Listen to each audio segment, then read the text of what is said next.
आप सब साथियों ने सर्वसम्मति से चुन करके मुझे एक नया दायित्व दिया है और इसके लिए मैं आपका बहुत बहुत आभारी हूं। साथियों, हम लोग सौभाग्यशाली हैं कि मोदी जी जैसा एक जन कल्याणकारी और संवेदनशील प्रधानमंत्री हम लोगों को मिलने जा रहा है। एक आवाज सामान्य रूप से उभर कर आई है कि इस देश का नेतृत्व अगले 5 साल के लिए श्री नरेंद्र मोदी करें।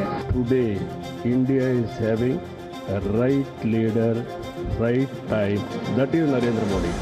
कि अगली बार जो आप आइएगा ना, तो इस बार हम देखें कि कुछ इधर उधर कुछ जीत गया है, अगली बार सब हारेगा, हमको पूरा भरोसा है।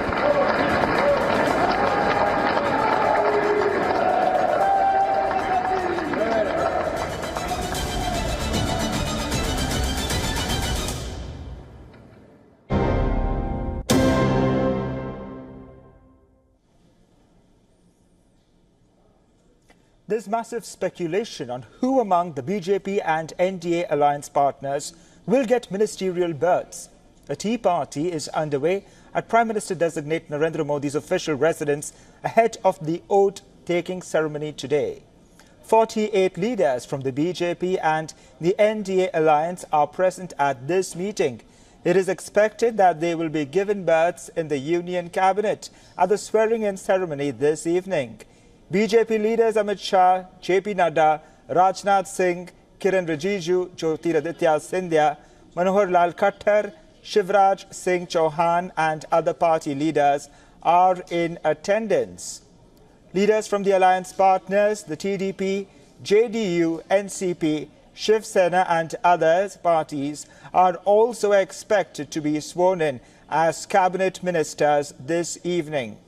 Prime Minister Modi will hand over a full list to President Draupadi Murmu shortly before the swearing-in ceremony later today.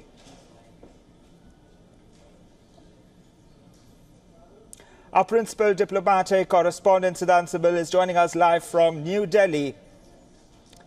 Siddhant, all eyes are on Prime Minister-designate Narendra Modi's swearing-in ceremony this evening. There is hectic activity at 7 Local Mark. Prime Minister Modi's tea party has just ended. Tell us about the likely faces in Modi 3.0 and all those MPs who are likely to attend the swearing-in ceremony. Well, essentially, it's a busy Delhi. It's buzzing with activity. Who will be in the cabinet, who won't be in the cabinet. It looks like Dr. S. Jaishankar will be back as India's External Affairs Minister. But essentially, we'll get to know only after the oath-taking ceremony when the list is released by the Rashtrapati Bhavan. We know for the oath-taking ceremony, leaders from the region, Maldives, Sri Lanka, Mauritius, Seychelles, Bangladesh, Bhutan, Nepal have been invited, and most of leaders have arrived. And in the past as well, by tradition, we have seen for leaders being invited. In 2014, it was the SAARC grouping. In 2019, it was the BIMSTEC grouping. This time, it's from the western arc of the Indian Ocean region to the Himalayas. But essentially, the big story remains as to the cabinet formation, who will be part of the Modi cabinet. Modi's third term is something that is seen as unprecedented in several ways. And essentially, we know that since BJP could not get a majority, it is the NDA kingmakers, Chandrababu Naidu and Nitish Kumar, who will be hoping to get some of the ministries as well. Yes, Siddhant, also, will the opposition India bloc attend the swearing-in ceremony? There was a lot of reports that they are likely to skip the event.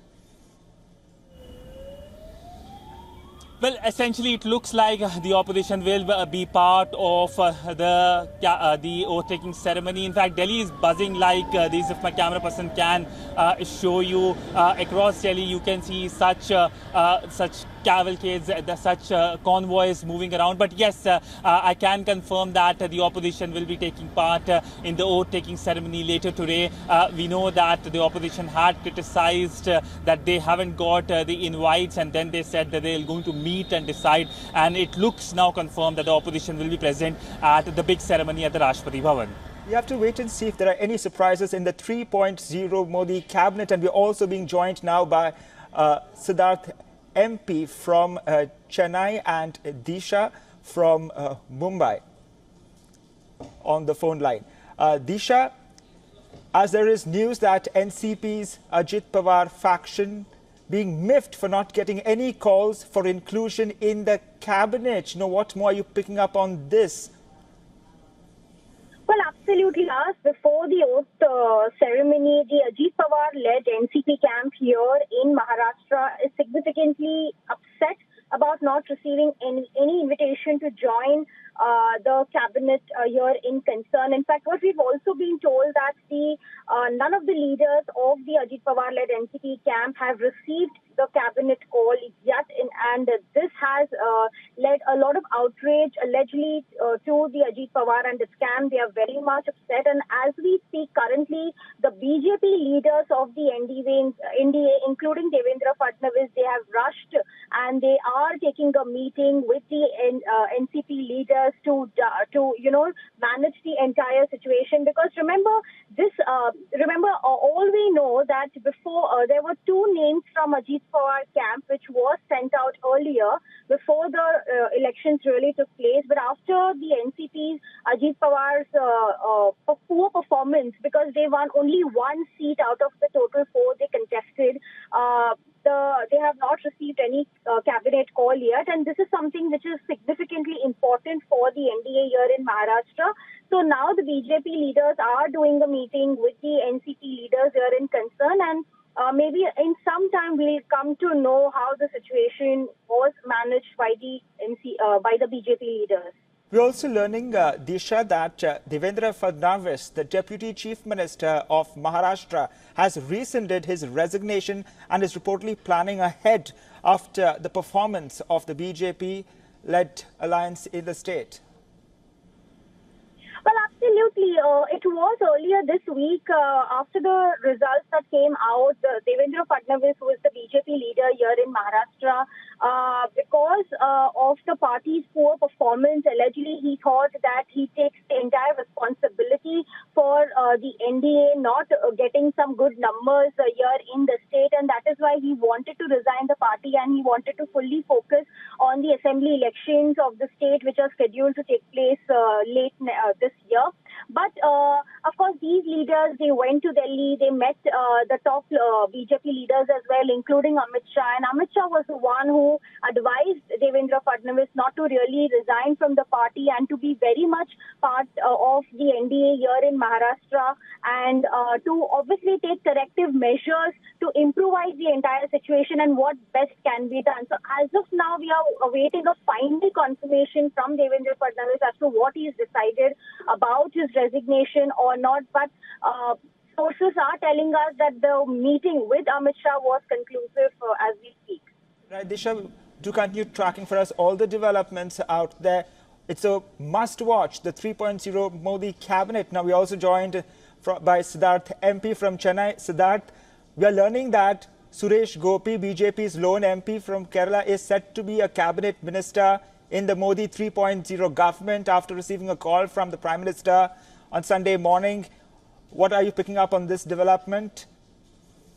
So indeed, as you've rightly pointed out, there has been a lot of speculation about Suresh Gopi being elevated, and as you just said some time back, it is reported that Suresh Gopi received a call, and he was in fact pretty surprised and taken aback that both Prime Minister Modi and Home Minister Amit Shah reached out to him. So initially he was a little bit reluctant because he is of course a popular actor there in Kerala, and he has a lot of film commitments as well. So owing to that, he initially was a little hesitant, but later he also mentioned that he's happy to take up the responsibility and obey the orders of Prime Minister Modi. So that's what he said. And this of course is likely to be a very significant political statement from the BJP, because they're actually rewarding Suresh Gopi not just as an individual, but also showing that, they recognize Kerala as a very important state, both where they want to make political inroads, and also as a state where they're seeing, considerable growth, because it's the first time in the history that they've had an MP from Kerala, an elected MP from Kerala. And earlier too, Suresh Gopi was a nominated MP. He was a Rajya Sabha MP, but this time around making it to the Lok Sabha from there. So giving him an important ministerial portfolio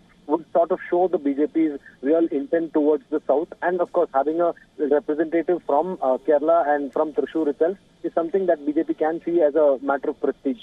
So this is something that we'll have to wait and watch later this evening, how, what portfolio Suresh Gopi is allocated and what will be his influence in the cabinet, because in the state of Kerala, he is a very popular actor. There's no two ways about that.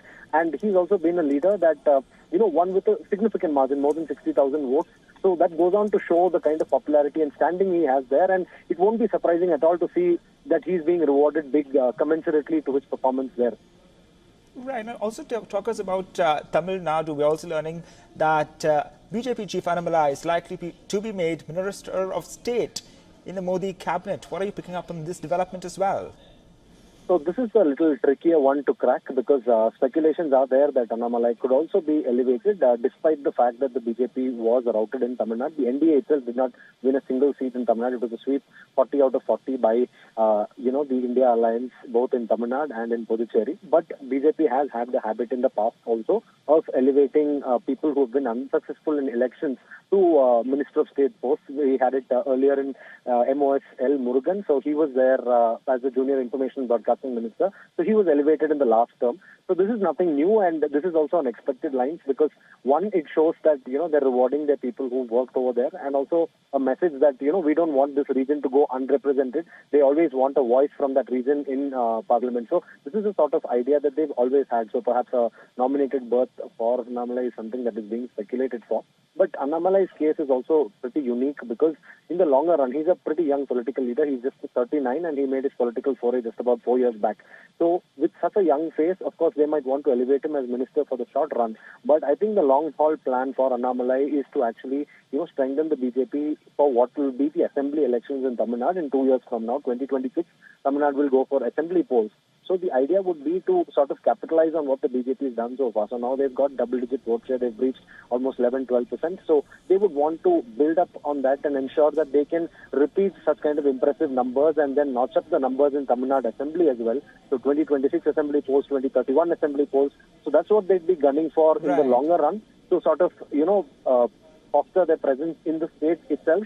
So, of course, that's why it's a little tricky to say whether he'll be elevated immediately as an MOS, or whether, he will be asked to take care of the state's responsibilities, or perhaps whether he'll be asked to do both at the same time, which has also been the case.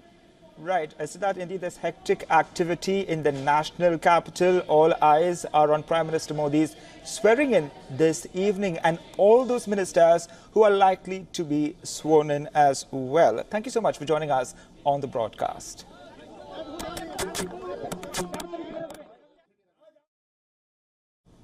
For all the latest news, download the WION app and subscribe to our YouTube channel.